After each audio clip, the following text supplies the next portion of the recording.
بسم اللہ الرحمن الرحیم. پوچھا تھا کہ اگر بلی پانی میں منہ ڈال دے تو کیا اس سے وضو ہو سکتا ہے کہ نہیں ہو سکتا؟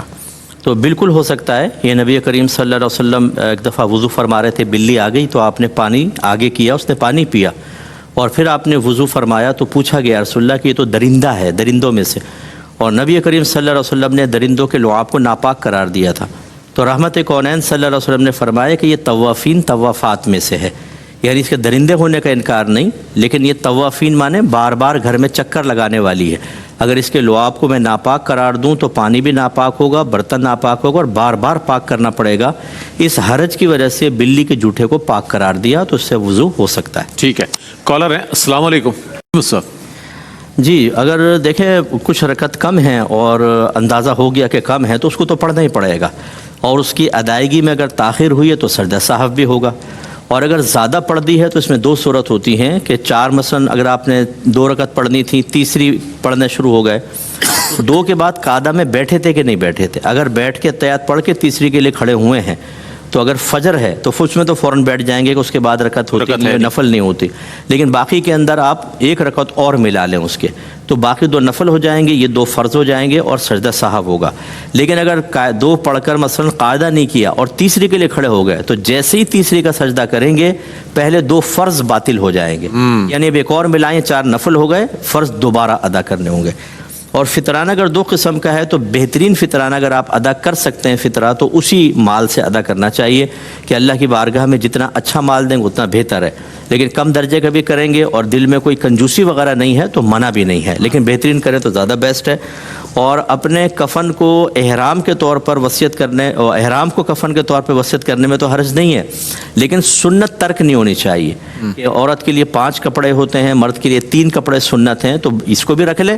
ایک چادر وغیرہ کے یا کوئی کفنی وغیرہ دیگر معاملات میں یہ 2 چادریں مرد کے تو ہو ہی جائیں گی. اور عورت کے لیے چاہیے کہ وہ اپنے احرام کو یعنی کفن کو لے جائے اور وہاں آب زمزم یا وہاں پہ مبارک فضاؤں کے اندر گھما کر لے آئے اور اس کو اس طرح کر لے. کیونکہ عورتوں کو تو خاص کوئی احرام ہوتا نہیں، مرد کی 2 چادریں ہوتی ہیں، تو لیکن 2 کے بعد 1 چادر اور لیں گے تاکہ 3 کی سنت پوری ہو جائے. ٹھیک ہے. 2 کالرز ہیں ہمارے ساتھ. مفتی صاحب کیا فرماتے ہیں؟ جی، یہ جو نے کہا کہ اگر دعا بھی پڑھ لی، سجدہ سہو کرنا تھا، سلام فوراً نہیں پھیرا، اتحیات کے بعد درود شریف اور دعا تک بھی پہنچ گئے تو کوئی مسئلہ نہیں ہے. سنت تو یہی تھا کہ صرف اتحیات پڑھ کے سلام پھیرتے اور سجدہ سہو کرتے، لیکن آگے بھی چلے گئے تو بہرحال اب آگے آپ سلام پھیریں اور سجدہ سہو کر لیں، نماز ہو جائے گی.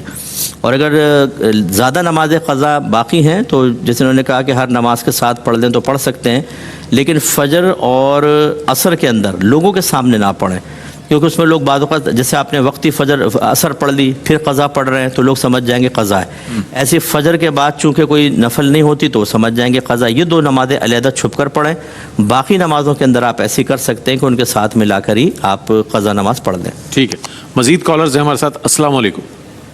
وعلیکم السلام. صاحب دیکھیے، خواتین کے لیے چہرے کے بال جو ہیں وہ بلا ضرورت تو نہیں صاف کرنے چاہیے. اگر وہ بدنما محسوس ہو رہے ہیں تو پھر بالکل کر سکتے ہیں، پھر چاہے نوچ کے کریں چاہے تھریڈنگ وغیرہ اس سے کسی دھاگے وغیرہ سے کر لیں، وہ کر سکتی ہیں. لیکن اگر کوئی عورت خوبصورت ہے وہ پھر اس طرح کرے وہ منع ہوتا ہے، یا قبول صورت ہے خوبصورت بننے کے لیے کرے، اس کو منع کیا گیا ہے. اور اگر بدنما محسوس ہوتی ہے، جیسے بعد کے بال زیادہ ہوتے ہیں تو نکاح پہ فرق پڑتا ہے، یعنی رشتوں کے اوپر، یا شوہر کی بے رغبتی کا سبب بن رہا ہے تو بلا کراہت کیا جا سکتا ہے. ٹھیک ہے. کالر ہمارے ساتھ. السلام علیکم. کیا کہیے؟ دیکھیں، الٹا لباس پہن کر نماز پڑھنے کو سرکار نے منع فرمایا ہے. تو بعض چادریں ایسی ہوتی ہیں کہ ان کو اوپر سے لیں یا نیچے سے وہ ایک جیسی ہوتی ہیں، اس سے کوئی فرق نہیں پڑے گا. یہ ایسے جیسے الٹا پاجامہ پہن کے آپ نماز پڑھ لیں، الٹا کرتا پہن کے نماز پڑھ لیں. تو چونکہ الٹا لباس پہن کر ہم لوگوں کے سامنے جانے میں شرم و عار محسوس کرتے ہیں تو بارگاہ الہی میں کھڑا ہونا بدرجہ اولا مکروہ ممنوع ہونا چاہیے. تو یہ اگر چادر کا صرف مسئلہ ہے اور الٹی کرنے میں کوئی ایسا بڑا پرابلم نظر نہیں آ رہا تو پھر اس میں جھگڑا وغیرہ بالکل نہ کیا جائے، نماز ہو جائے گی انشاءاللہ. ٹھیک ہے. ٹھیک ہے. اچھا، مطاف میں دوران طواف پڑھی جائے. شیخ عبداللہ محدث دہلوی رحمۃ اللہ علیہ جو بہت بڑے عاشق رسول تھے، آپ یہ فرمایا کرتے تھے کہ جب بھی کوئی جائے تو قدم قدم پہ درود پاک پڑھے. سبحان اللہ. تمام دعائیں پڑھنا اچھا ہے، لیکن ایک تو دعائیں یاد نہیں ہوتی، اچھا دیکھ دیکھ کے پڑھ رہے ہوتے ہیں اس کو. یہ کوئی سنت طریقہ نہیں ہوتا کہ آپ صرف رسم پوری کرنے کے لیے اس کو دیکھ دیکھ کے پڑھ رہے ہیں. بعض تو ترجمہ تک نہیں پڑھتے، خالی دعائیں پڑھتے رہتے ہیں، حالانکہ وہ دعا تو اللہ سے ایک طلب ہے. اور جب آپ کو پتہ ہی نہیں میں کیا طلب کر رہا ہوں تو پھر وہ تو ایک عجیب سی بات ہو گئی. ایسے ہی جیسے میں آپ کے پاس آؤں اور آپ سے کچھ مانگنے لگوں اور ایک ایسا لیٹر پڑھوں کہ آپ پوچھیں کیا مانگ رہے ہو، میں کہوں مجھے بھی نہیں پتا، مجھے بھی نہیں پتا۔ یہ مسئلہ تھا، عجیب سا ہے۔ تو اس لیے درود پاک پڑھیں ہر قدم پہ، یہ باعث فضیلت ہے۔ ایک سوال اسی ضمن میں اور تھا مفتی صاحب، وہ یہ کہ دوران طواف کیا حرم کعبہ کو، کعبۃ اللہ کو دیکھا جا سکتا ہے؟ بعض لوگ کہتے ہیں نہیں دیکھنا نہیں چاہیے طواف کے دوران۔ نہیں، دیکھ سکتے ہیں لیکن اس طرح دیکھیں کہ آپ کا سینہ کعبۃ اللہ کی طرف نہ ہو۔ اچھا۔ طواف جاری رہے، صرف چہرہ پھیر کے دیکھ سکتے ہیں تو بڑی برکت ہے۔ کعبۃ اللہ کو دیکھنے سے وسوسے بھی کم آتے ہیں۔ ٹھیک ہے۔ آپ نہیں دیکھیں گے تو پھر وہ لوگوں پہ نگاہ پڑیں گے، وساوس آنا شروع ہوتے ہیں، تو دیکھ سکتے ہیں لیکن سینہ کعبۃ اللہ کی سینہ طرف نہ ہو۔ کعبۃ اللہ کی طرف نہ ہو۔ کالر ہے ہمارے ساتھ، السلام علیکم۔ بہت شکریہ جی سر۔